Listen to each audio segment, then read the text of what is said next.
उन्वान एक अनमोल खजाना पुराने ज़माने की बात है। किसी गांव में एक गरीब लड़का रहता था जिसका नाम उमर था। उमर का दिल बहुत बड़ा था, लेकिन उसके पास दौलत न थी। दिन भर मेहनत करता और अपनी बूढ़ी माँ के लिए 2 वक्त की रोटी का इंतज़ाम करता।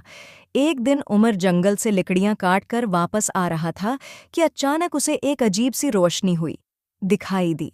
वो रोशनी के पीछे चलता हुआ एक पुराने कनवे के पास पहुंचा। कनवे के अंदर एक सुनहरी रंग का बकस नजर आ रहा था। उमर ने हिम्मत करके बकस निकाला। जैसे ही उसने बकस खोला, एक दीव नमूदार हुआ।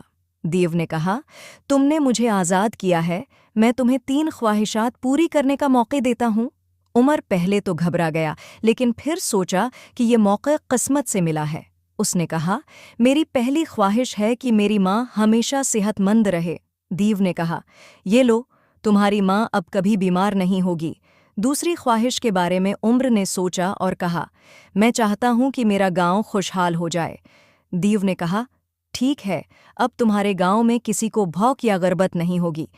तीसरी ख्वाहिश पर उम्र ने गहरी सोच में पड़ गया। आखिरकार उसने कहा, मेरी तीसरी ख्वाहिश ये है कि मैं हमेशा नेक दिल और ईमानदार रहूं। ये सुनकर दियो मुस्कुरा दिया और कहा, तुमने सबसे बेहतरीन ख्वाहिश की है, ये तुम्हें हमेशा दूसरों की मदद करने की ताकत देगी। ये कहकर दीव गायब हो गया और उम्र की जिंदगी हमेशा के लिए बदल गई। इसकी माँ सेहतमंद रही, गांव खुशहाल हो गया और आरिफ को एक अनमोल खजाना मिला, नेकी और ईमानदारी का। सबक: असल दौलत दिल की नेकी और दूसरों की मदद करने का जज्बा है।